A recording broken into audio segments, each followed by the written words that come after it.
This is Hidden Killers with Tony Bruschi. Here now, Tony Bruschi. There is a moment in every case, every single one, where public confusion isn't just noise anymore. It becomes the story. It becomes the central obstruction, the fog that everyone is walking through. And in the case of Celeste Rivas-Hernandez, we hit that moment weeks ago. Because the question dominating this investigation right now, the question overshadowing the autopsy, the timeline, the suspect list, the missing year of her life leading up to her death, it's not even the most important question, but it has become the most distorting one. Was she frozen or not? You would think that this would be an easy thing for law enforcement to clarify. You would think frozen versus not frozen would be pretty cut and dry.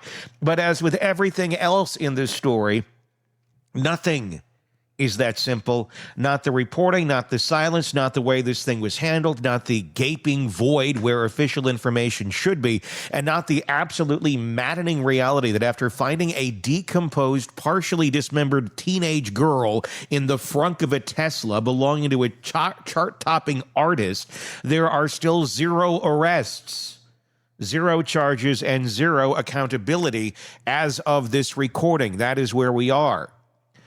A police captain telling People magazine, on the record, the body was not frozen when we found it. A swirl of earlier reports insisting the opposite, that it was frozen, maybe even stored somewhere else for months before being moved, and a public left trying to understand how 2 supposedly incompatible facts can exist inside the same exploding circus tent of a case.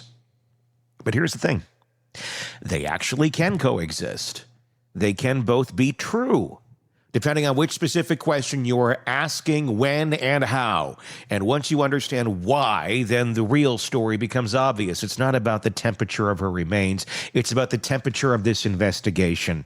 And right now, the investigation looks like it's running ice cold. So let's walk this out. Let's drag this thing into clarity, because the audience deserves better than contradictory headlines and coincidence masquerading as fact. Let's start where the facts are. Hard, undeniable, and documented. Celeste disappeared in April of 2024. An entire year goes by. Silence, absence, instability, rumors, nothing.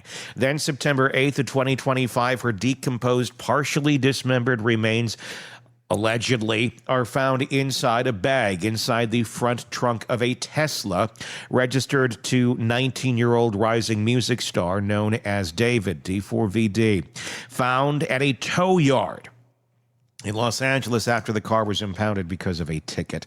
That part is not speculation. This is not rumor. This is not social media embellishment. This is confirmed by the LAPD. This is the few hard facts that we do know. And you would think that discovery, a young woman missing for over a year being found dismembered in the frunk of a celebrity's electric car, would result in a rapid, aggressive, decisive law enforcement response. Nope. Instead, what we got was a sealed autopsy, a security hold on the coroner's report, a detective quietly admitting in court filings that this is now officially an investigation into murder, a grand jury convening behind closed doors, and the public, us, filling in the blanks because the actual data is being locked away.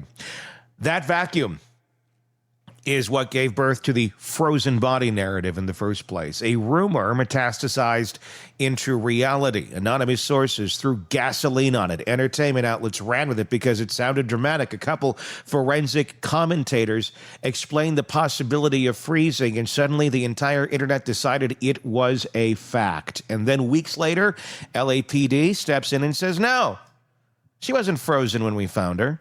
She wasn't decapitated. She was badly decomposed, partially dismembered, and had likely been in the car for weeks in extreme heat. That's the official position. And this is where things get twisted, because most people treat that correction as a full contradiction of everything they heard before. Like the early reporting on freezing was either completely true or completely false. This is where nuance matters, and nuance is exactly what gets flattened in cases like this, because the LAPD is answering one question. Was the body frozen inside the car at the time of discovery? Their answer is no. But the leaks and speculations and sources close to the investigation that we've heard from, we're dealing with a totally different question. Was the body ever frozen at any earlier point before being moved? And that's a different forensic question with a different forensic answer, and entirely possible medically, logistically, scientifically for a body to be frozen for weeks or months somewhere else, then thawed and moved into the vehicle.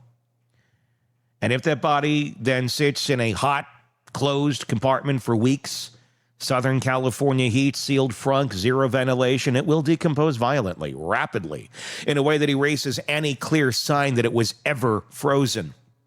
So when you zoom out and look at this case without the social media hysteria, the paradox disappears.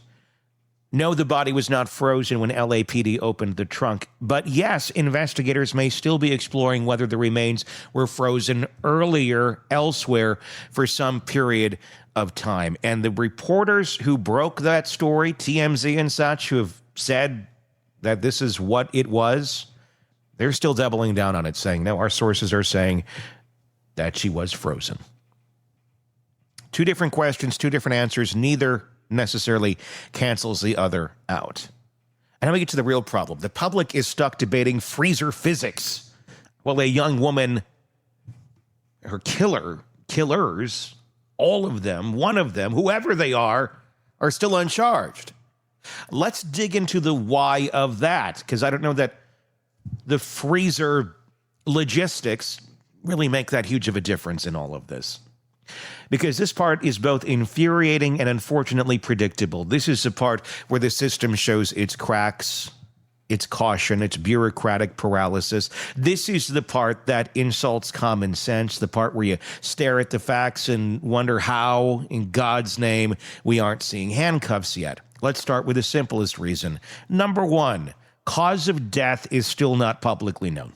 And without a clear cause of death, homicide becomes harder to charge. Now, let's be clear. Law enforcement knows more than they're saying. The coroner has done the autopsy. Toxology is allegedly complete, and they have internal records. But because LAPD slapped a security hold on the entire file, none of it can be released. Not cause, not manner, not injury pattern, not time of death, not trauma analysis, nothing.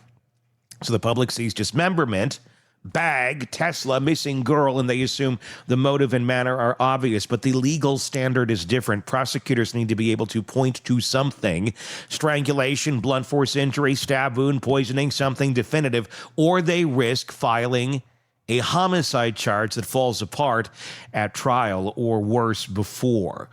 And in a case where the body is decomposed, partially dismembered, possibly moved between locations, stored in uncertain conditions, and left in a sealed compartment for weeks, you can lose the ability to prove how the person died. Let me say that again because it is crucial.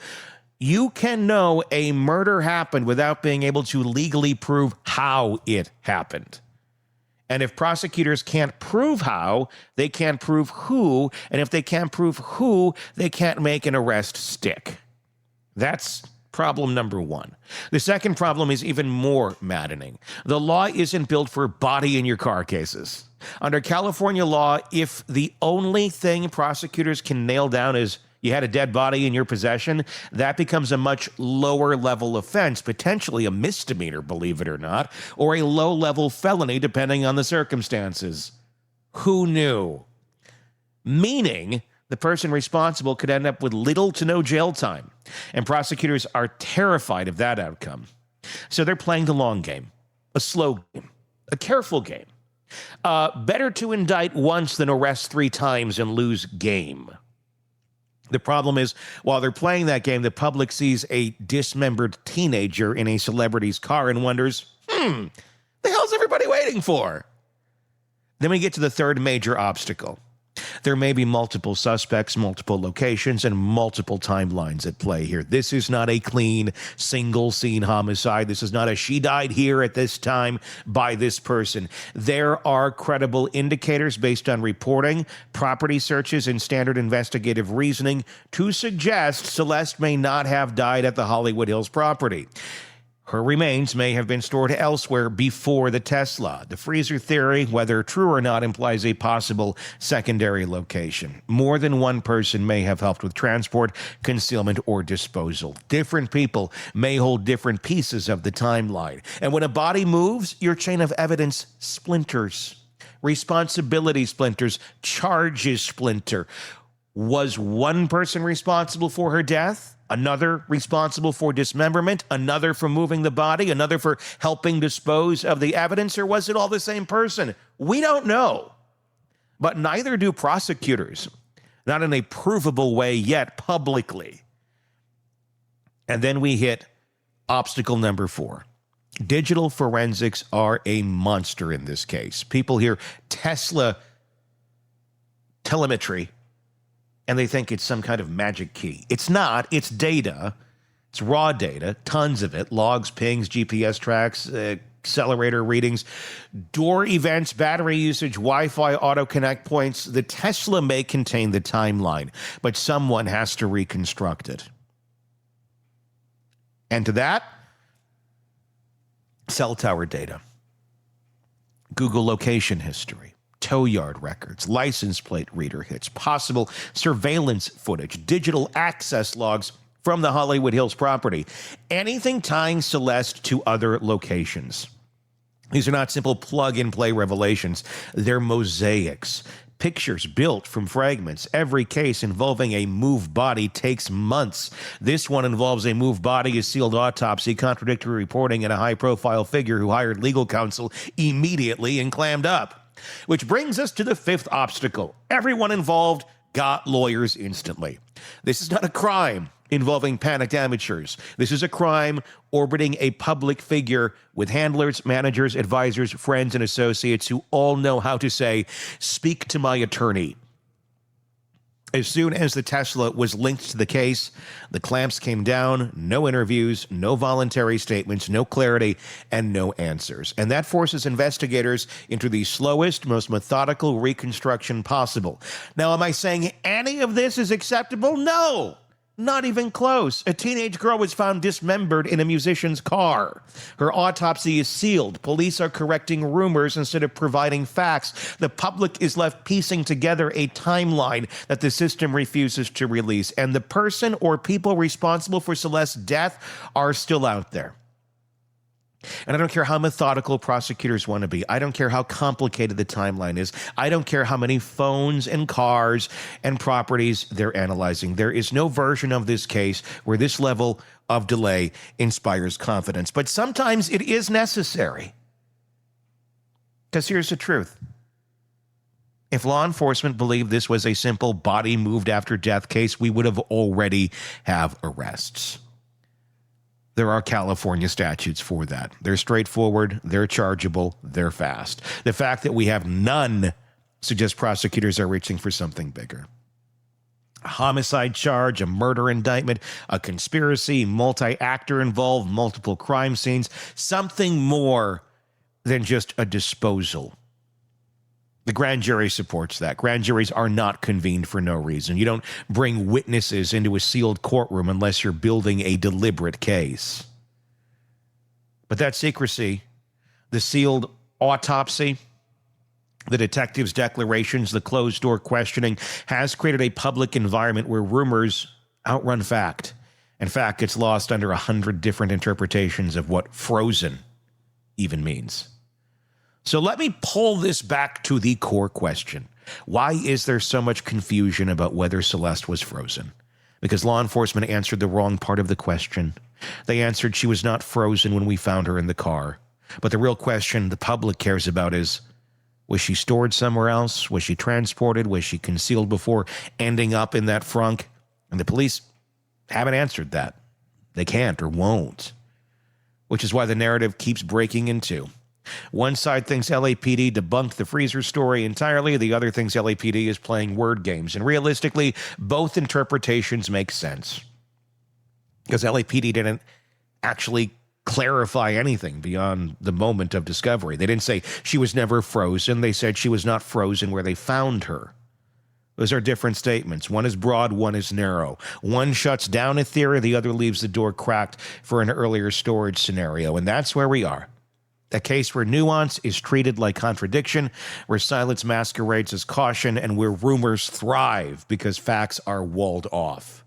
Where a grand jury moves in shadows while the public is left with the dangling question, how did a missing girl end up in a celebrity's car, and why hasn't a single person been held accountable? So here's where we land. Not with neat answers, not with airtight conclusions, but with clarity about the only things that actually matter. Celeste did not climb into that car alone. She did not dismember herself. She did not hide herself in a bag. She did not place herself in a frunk. She did not go missing for over a year by accident, and she did not end up dead without human involvement. Somebody did this. Maybe more than one somebody. And the system is either closing in carefully or dragging its feet catastrophically. Either way, the result is the same. A teenager is dead, a body was hidden, a narrative is fractured, and justice is still nowhere in sight. So until the autopsy is unsealed, until the grand jury speaks, until prosecutors decide the case is strong enough, until someone is named and charged, all the public can do is keep asking the uncomfortable question the system refuses to answer. And the biggest one is still this. How long does a case like this get to sit before silence becomes a cover-up? Because right now, that's exactly what it feels like. Give me your thoughts in the comments section on YouTube. And if you're not already there, please do join us on YouTube. Search Hidden Killers with Tony Bruschi. That's where you will find us. Get access to all of our commentaries, all of our interviews, and give us your thoughts. Give us your feedback. Be sure to press subscribe while you're there as well. Until next time, I'm Tony Bruschi. We'll talk again real. Want more on this case and others? Then press subscribe now and don't miss a moment of true crime coverage from Tony Bruschi and the Hidden Killers podcast.